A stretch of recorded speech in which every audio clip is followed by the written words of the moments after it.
Reagan, how are you doing? I'm good. How are you? I'm doing well. I am very anxious when it comes to this stuff because No, yeah, I that's have one totally man band, understood.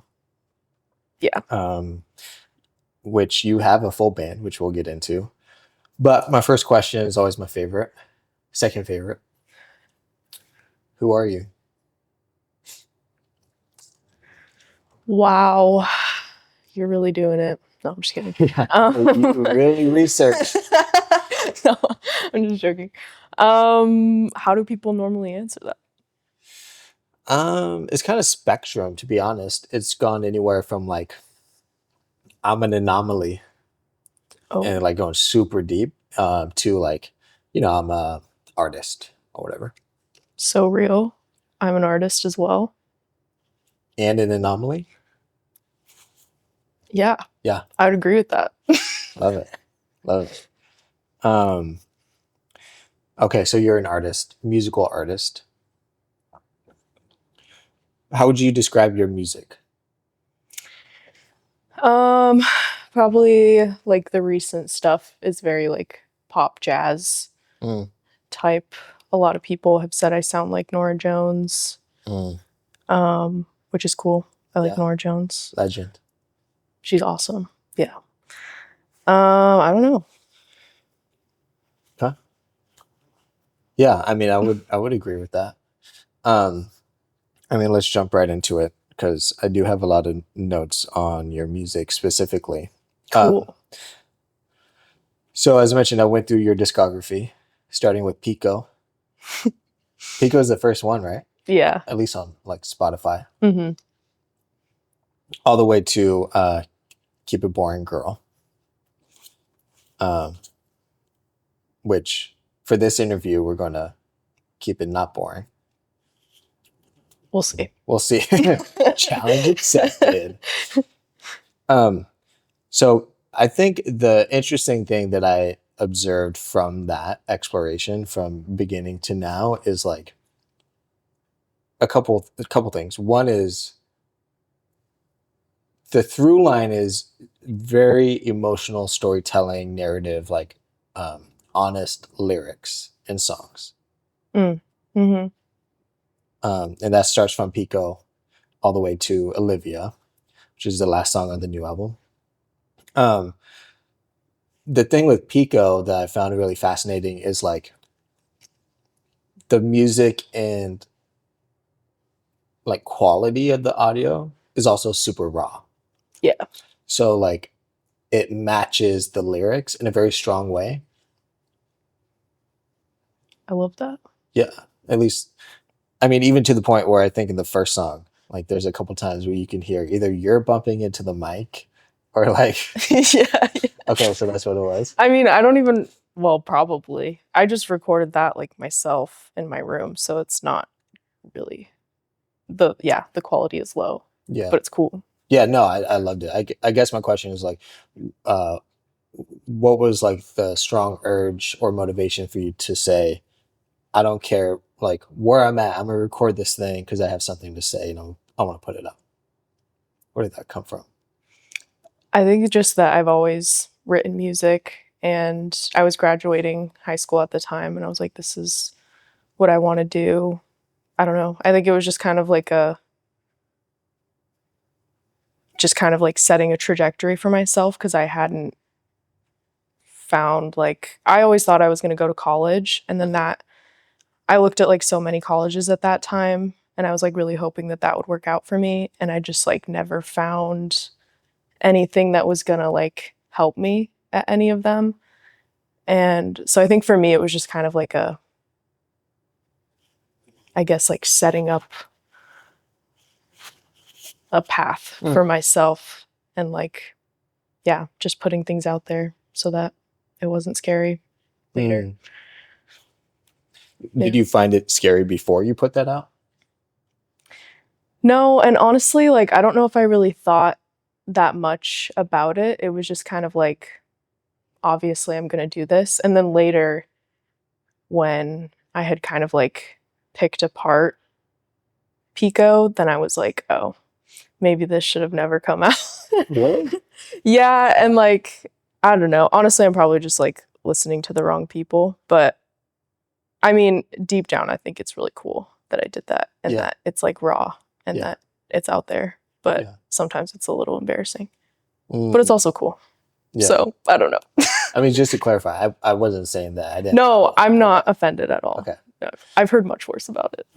Really? People Yeah. are mean. People are mean. Yeah. No, it's okay. No, I think kind of what you're describing makes sense because again, I think for me as a listener, you could tell that there was someone on the other side that had very strong feelings that they wanted to convey, and the rawness was a part of the art. Yeah. Yeah. You know, it wasn't like a matter of circumstance. It could have also been, but you know, to Mhm. me, it was like it accentuates what you're talking about. Yeah. That and like I like it because the things that I heard in the background or that like you can hear in the background is so like for me just reminiscent of the time and Yeah. like that room and like my setup and stuff like that. It's like for me, I can hear it, all of it. So that's cool. Yeah, I love that. This question is for later, but I'm gonna bring Okay. it up now Okay. because I think it is also an interesting through line.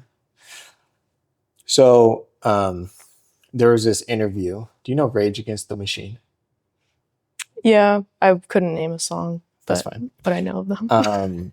The fact that I'm bringing up is that the audio engineer or producer, at first they were doing like more polished studio sort of sound, and it just wasn't connecting in the way that they wanted it to, and so they switched to moving the lead singer to sing on a SM58. So what they use live, and they're all in the same room, and so you start picking up like this really raw, energetic ambiance that they always have live. That was hard to get from a studio sound. Yeah. And I think the connection is on your latest album, and I'm curious if on the other ones, you talked about how everything was recorded in the same room. So you pick up like the frequency that you're interchanging as artists as you're creating this thing. Yeah. So where did that idea come from, and like why was it important for you to do that?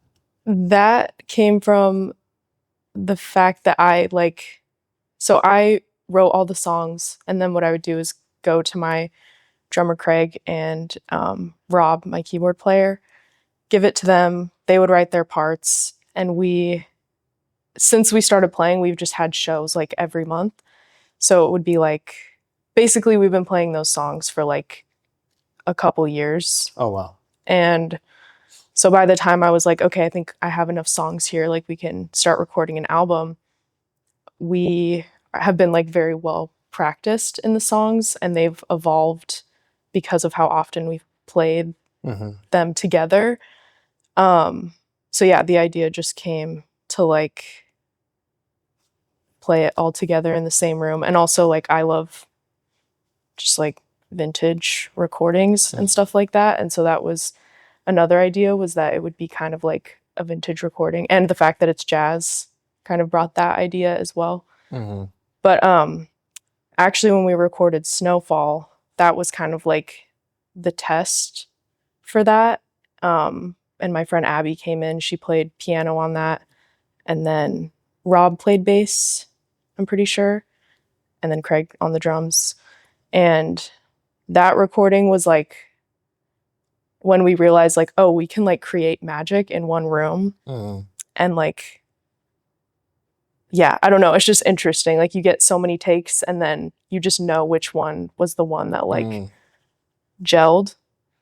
And so that's what we did on the album too. It was just like a bunch of takes, and then we just knew like when it was the one, and then we'd go up and listen and be like, yep, that's the one. And like none of them are perfect from like a, I don't know, whatever like a typical audio engineer might say, but they're magical. Do you feel, I would agree 100%. Like you listen to the record and you feel like you're in the room listening to this performance, right? Yeah. and again, very emotional, very like storytelling driven.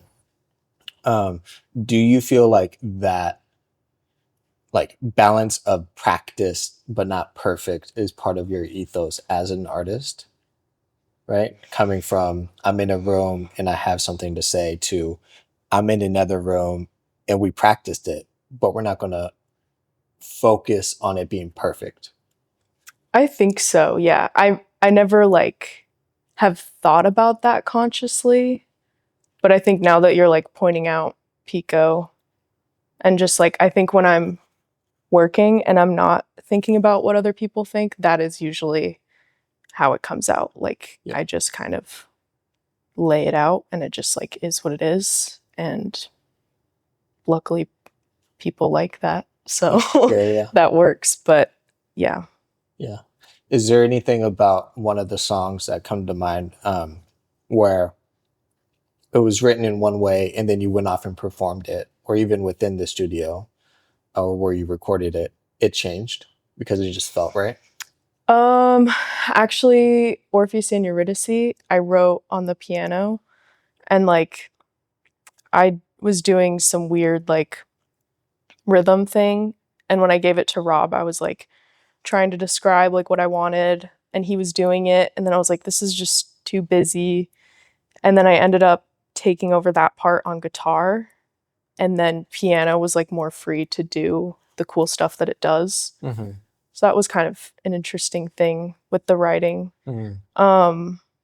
A lot of what changed from like us playing it live to getting in the studio was that I think all of my songs I started on guitar and somebody pointed that out to me and then I was like, oh, that's a good point. So then I was like, I kind of need to like mix up how the songs start. So I gave the intros to different instruments. So a lot of like the piano intros were written like in the studio because I was like, Abby, write an intro. And she was like, okay. But she did it and yeah, I love everything. I think there are like maybe a lot of piano intros, but I love them. So Yeah. I'm not upset about it. I mean, they work. Yeah. They work. Also, like, bravo to the audio engineers that worked on that. Oh, well, Abby. Abby is Yeah. the audio engineer? Well, so for our band recording, we didn't have one. So Abby just would like run upstairs and hit record. And we would just record for like an hour-ish. I feel like all the songs took maybe like 2 to 3 hours, but we would just be recording until we got the take. Gotcha. So then the sessions, when I gave them, went to Bear Creek to record my vocals. Timothy Robert Graham, he was the one that did all the mixing on it. Opens up the session and it's just like hours of stuff. And it's like, oh, I think that's the take. Like we would mark it. But yeah, it was funny. Nice. Shout out to Timothy and Abby then. Yes. Okay. Going back a little bit. I guess just for my own understanding. So what happened in between Pico, You're in a Room, to EP, which sounds like it's in a studio, right? You kind of have a full band. What sort of progressed in terms of your artistry or people that you met or what have you that brought you to that space? So with EP, that one was more like, okay, Pico was just me like trying stuff out. Now it's like time to get polished.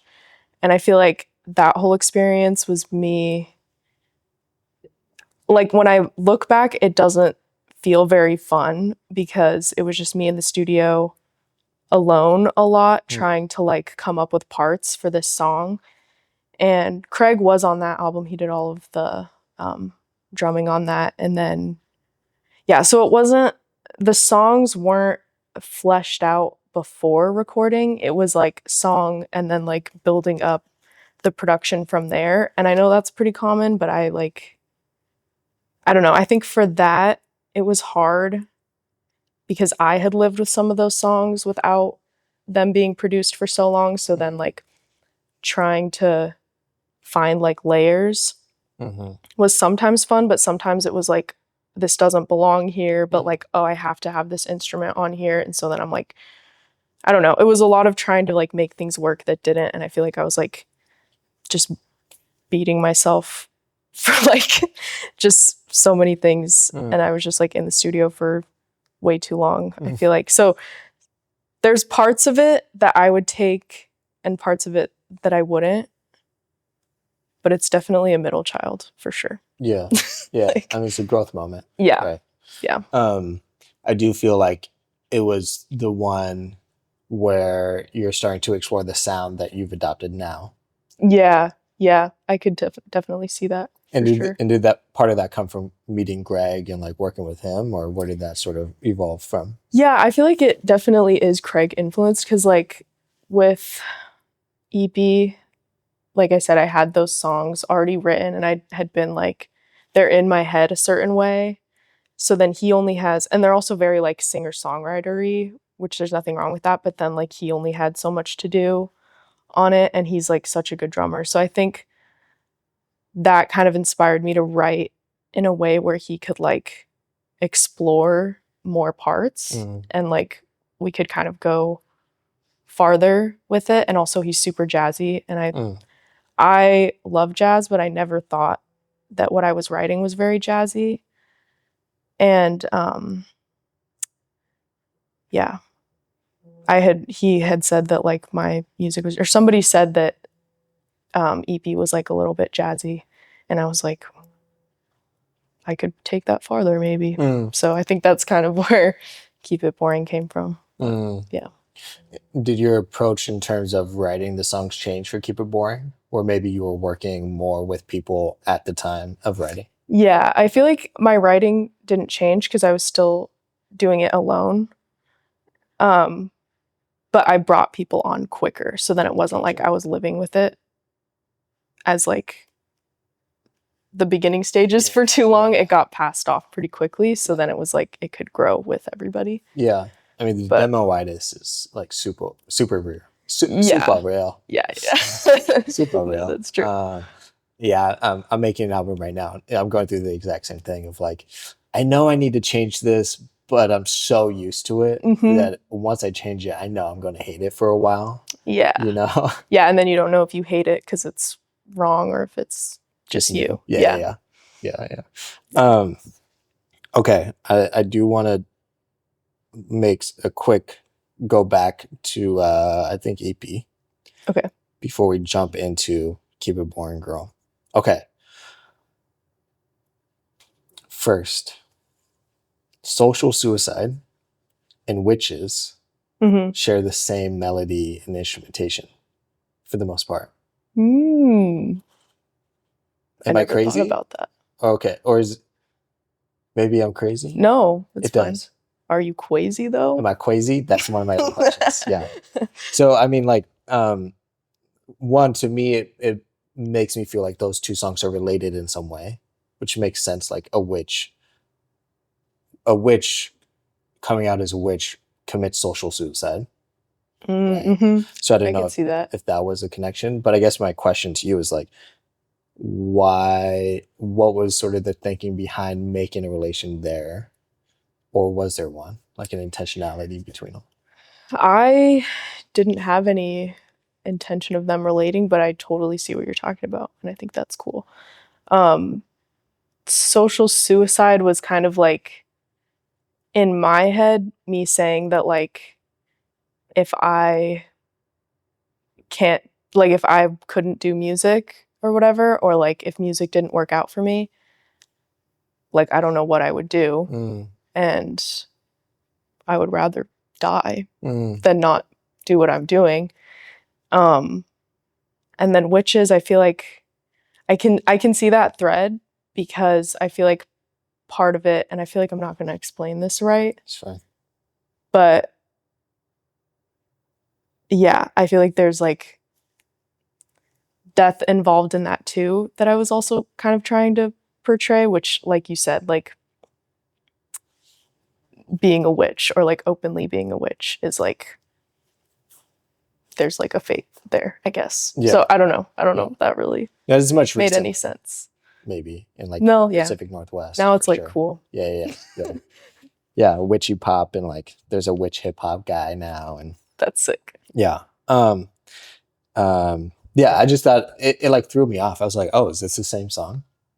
And then I Mm-hmm. noticed it was different, but I was like, okay, well, maybe there's like an interesting thing here. Yeah. I'm all about the Easter egg. I'm like, sometimes I'm wrong.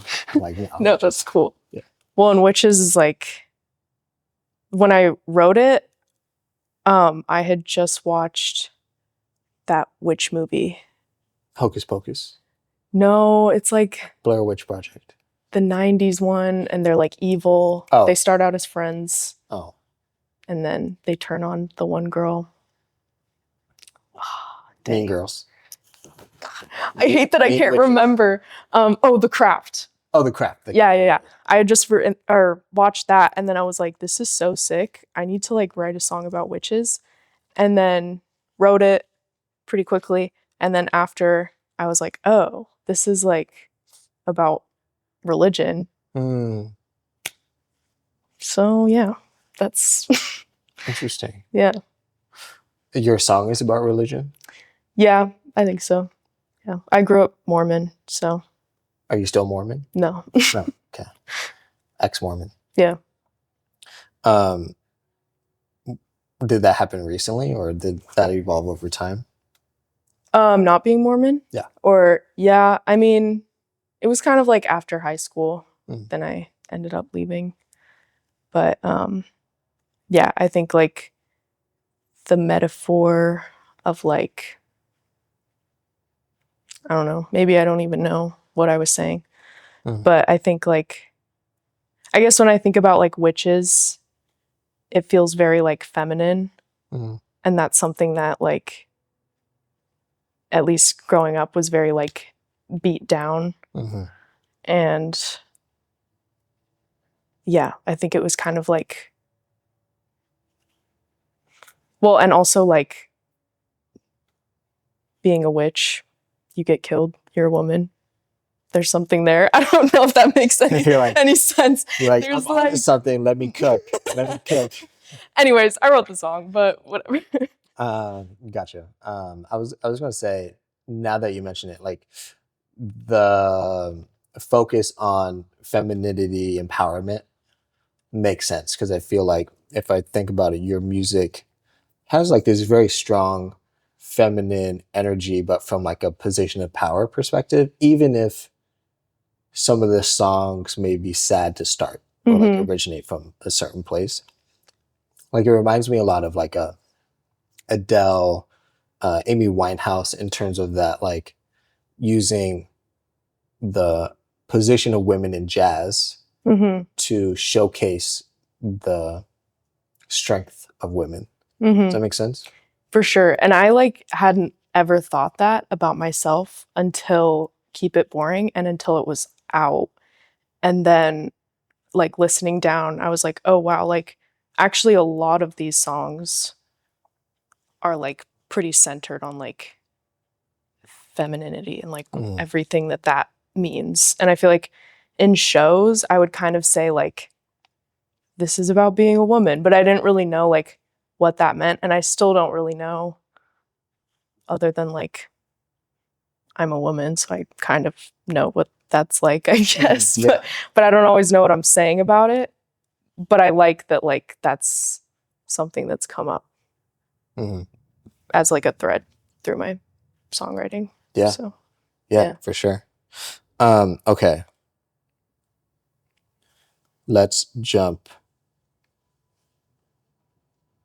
Okay, I have one more thing about a previous song, and then we'll jump into Keep It Boring Girl. Because I think it's a good transition.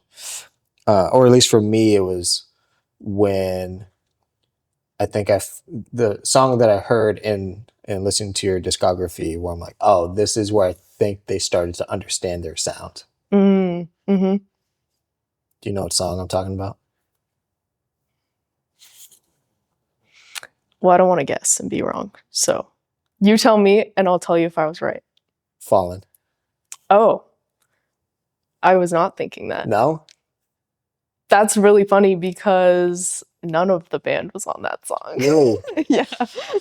Sorry to break it to you, band. But I think actually you're onto something, because I feel like that was the song that was like, oh, I can sing. Okay, so what I wrote down is like, it feels like the first song where there's a different energy behind it For sure. and a bit more exploratory from the sounds you released prior. And like the song where I feel like, because you tend to be more reserved in your vocals. I think as a listener for me, I'm always like, okay, I know you have it in, like, where's the belt? Like, give it to me. But so there's this tension because your voice is also very beautiful. So it's not like I'm missing anything from that perspective. I know And what you mean, I though. thoroughly enjoy listening to you. And that was the song where I'm like, oh, okay. Like they're starting to feel like, Yeah. Yeah. What was cool about that one was Alex, who's on that song with me, we went to high school together. He was in band and I don't know, he plays guitar and he just started like writing stuff and sending things to me. And so that was the first song that I hadn't really like written myself. And so it was really weird because I just wrote like lyrics and a melody on top of what somebody else had done. And that's like a totally different thing for me. But I think it like pushed me to be like, yeah, more like vocal and like kind of challenge myself because I hadn't like, yeah, I don't know. I had definitely been like playing it safe. So yeah, I think you're onto something there. Yeah, like it's if you don't have to worry about all these other things, it's like, well, I need to I'm like fully express playing my here. instrument now. Yeah. And do you think that's something you want to explore more of? Yeah. And I think I did that a lot more on Keep It Boring. Oh, for sure. And yeah. Nice. Okay. So as I mentioned, like the sound quality and just like the energy from it is chef's kiss. I really, really enjoy it. My first question about it is, why passion fruit? I just like love that song. Yeah. And like in middle school, it was my, like when I found it, I like made it my ringtone. Okay. And I would like turn up my ringer like all the way and just like hope that somebody would like call me so that it would go off in class and I'd be like, yeah, that's my ringtone. Like, I don't know, the beat was just so good. And it came about because I needed to fill out my set list and we tried it with the band and it was just really cool. But I think what's like extra cool about it being recorded is the fact that it was like a one take and that song is a loop. So they were stuck like looping that whole time. And like Rob's doing that bass line like over and over. So I think that like, I don't know, that's just a cool thing that I like about us doing that song. Yeah. Keep it boring for the band members. Yeah. So true. Yeah. This is what you're going to play for 4 minutes. No, exactly. I thought it was cool. That was a cool take. And I also like how you found, I think, like the exact synth. Yeah. To use in it. Yeah. I was like, maybe that's where it came from. Like they stumbled across this and like, we have to do passion fruit now. Maybe. No. Okay. I just love that song. I feel like your opening lines are incredibly striking. Oh, I like that. Yeah, as I was taking notes, like almost every single song, I'm like the opening line, I'm writing down. I'm like, oh my God, that just hits. So I'm gonna give you some that I really liked. Okay. And then I have a question about it. Let's see if you can finish them. I like doing them. Okay. I can't ask too much of you. What? Wait, this is my entire discography, or no? No. Mm-mm. Oh wait, yeah. So this one is, sorry. This one's from EP, I think. Dang, I don't know the next line. It might be from Pico. Okay. I love this line. It's so good. I can't ask too much of you. I know what happens when I do, and I'm sure nothing's changed. Whew. So good. Yeah. I love that line. Because I mean, I've been in that situation, right? With like people I'm in a relationship with or whatever. It's like, we've gone down this cycle before, so I'll just I'll We'll take just pretend it's not happening. exactly, Yeah. or I'll take the brunt of what's going on here. Okay, give me a taste so my heart won't break. You wrote these songs, right? I need the melody. Sorry, you're gonna have to sing to me. No, I'm just kidding. I forgot. No. Okay. I'm just kidding. Watch me on stage and don't look away. There it is. Again, love that. Love that. I mean, you have to know this one. This was my husband's favorite song. All the fish I've ever owned have died an early death. Everything I've ever loved has grown into resent. You got one. We got one. Yeah, I listened to my album. I practiced this. I have a question about that. And then last one. This might be my favorite song that I relate to the most. Loosen up. Don't tell me what you think, because what you think might cause apologies. Damn. I love Loosen Up. So good. So good. Because again, like, if you've ever been in a relationship, that situation of like honesty versus like not talking about it, blah, blah, blah, because you know what's going to happen if you do. Right? And it could be what they're going to react with, or it could be like through the interaction, you're going to say something that you know you're going to have to apologize for. So, I guess tell me a little bit more about Loosen Up and where that came from. That's like the one that I haven't figured out, but I think maybe like that's the point of it. But I don't know. That one was just kind of like, I wrote it all the way down in one go. And I was just kind of, which like, not gonna lie, that is a little common for me, but I wasn't thinking too much about what I was saying. And yeah, I don't know. I feel like it has, for me, more to do with like friendships and just like being, I don't know, like social situations in general for me, because I haven't really felt like I'm good at them. And yeah, so I feel like that line is definitely like, what do I say? But yeah, I don't know. You do have a very beautiful stream of conscious writing style. Thank you. Which I like. Yeah. So does that mean you often start with the first line and go from there, or do you like go back and edit ever? I think a lot of times I start with the first line. There's like sometimes where I think I'm writing the chorus, and then sometimes it is the chorus, sometimes it's not. But yeah, I would say like most of the time it is like a stream of consciousness. I think like, I don't know actually if there are any songs on this album that I went back and rewrote things, except for, yeah, I think they all were kind of like, I might have taken a break and written half of it, but I don't think I went back to change things. Gotcha. So. Okay. Yeah. Interesting. You said in a post, because Leave It to Me was a single, right? You said in a post like this was meant to be a sad song, but somewhere as you were making it, like again, it turned into something a little bit more upbeat and empowering.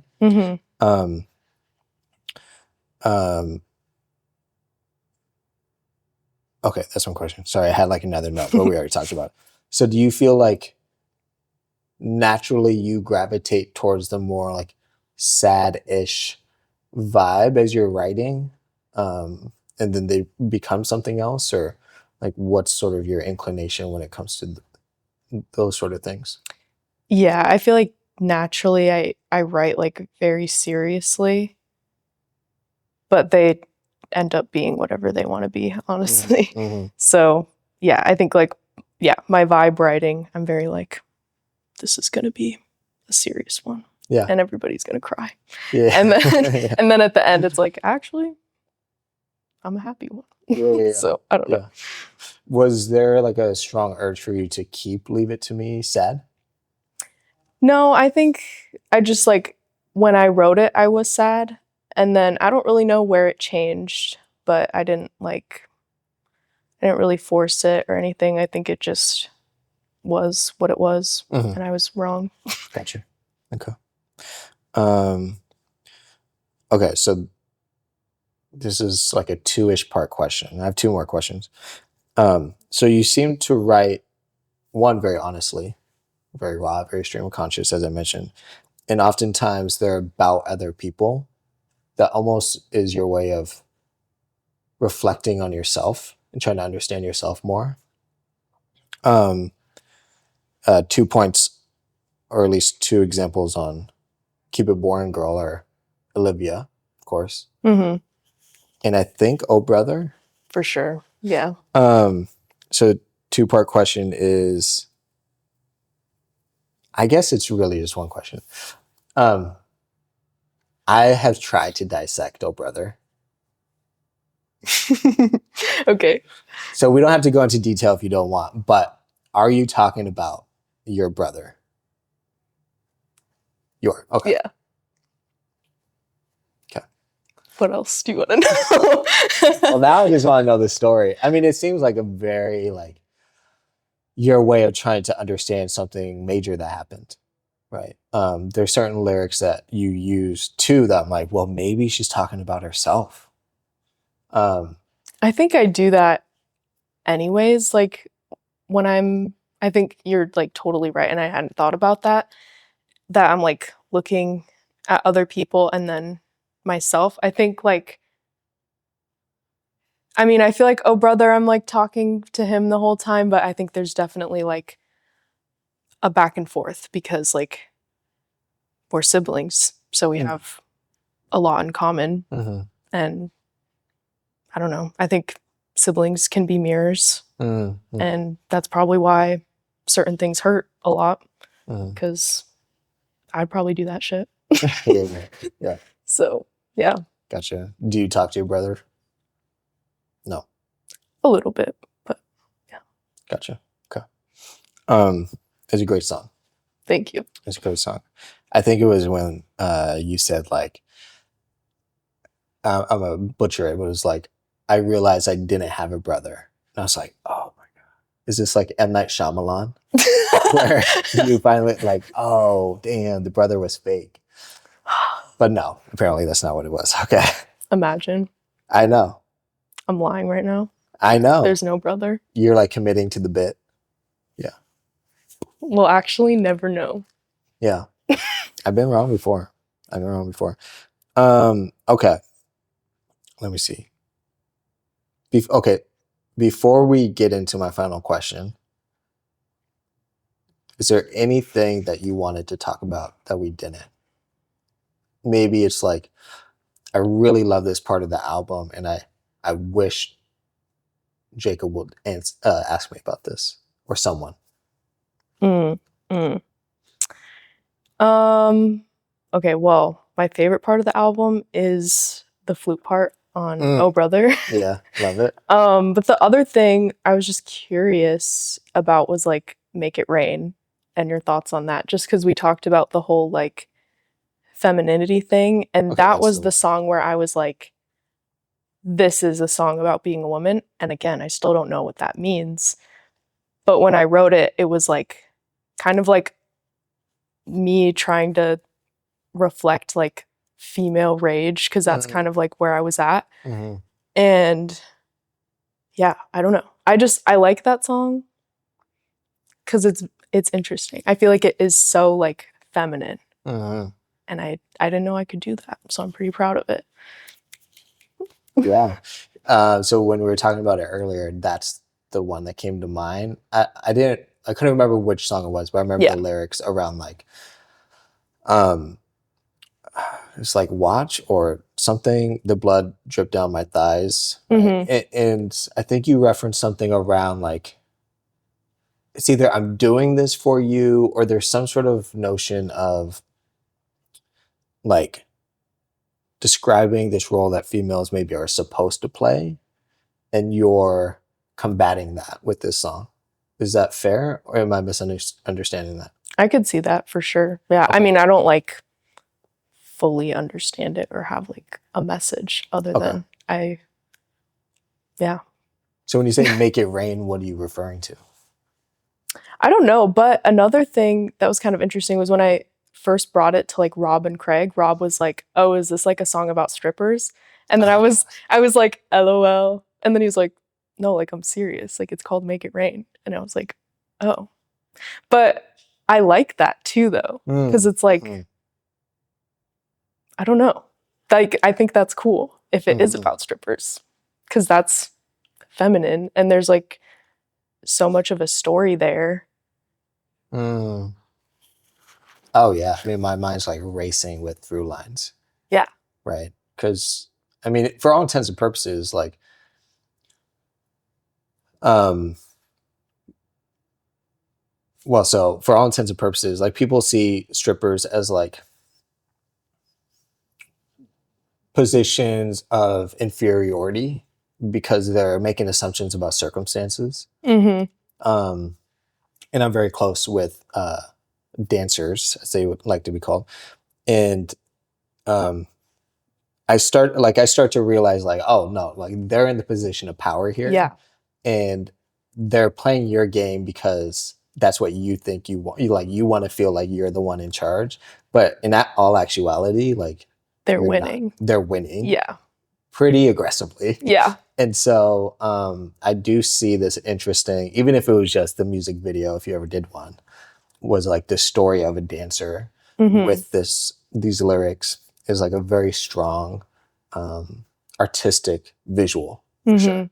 Yeah. Okay. Yeah. Cool. Make it. I'm gonna butcher that, so I'm not gonna sing the rest of it. Last question. Okay. It's my favorite one. Okay.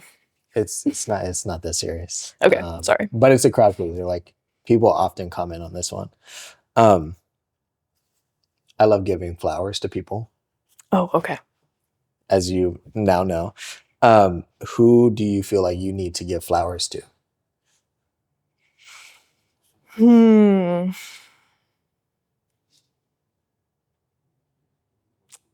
Does it have to be a local artist?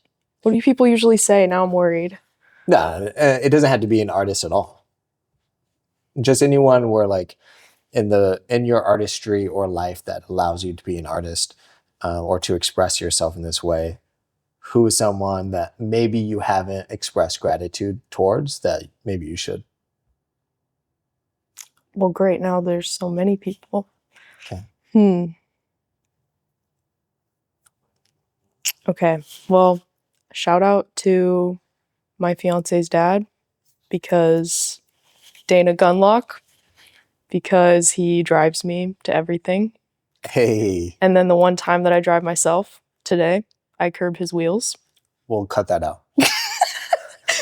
I already told you. Okay. We'll keep it in. We'll report back on the insurance money. Yeah. So shout out Dana. Yeah. Lesson is Dana's a great driver, apparently. His wife wouldn't say that. No, okay.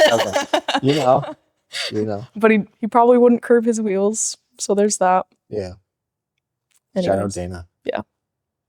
Okay. Cool. Reagan. Or Regan. Today it's Regan. Okay. Yeah. Thank you for being here. Seattle's best brunch at the Labor Temple.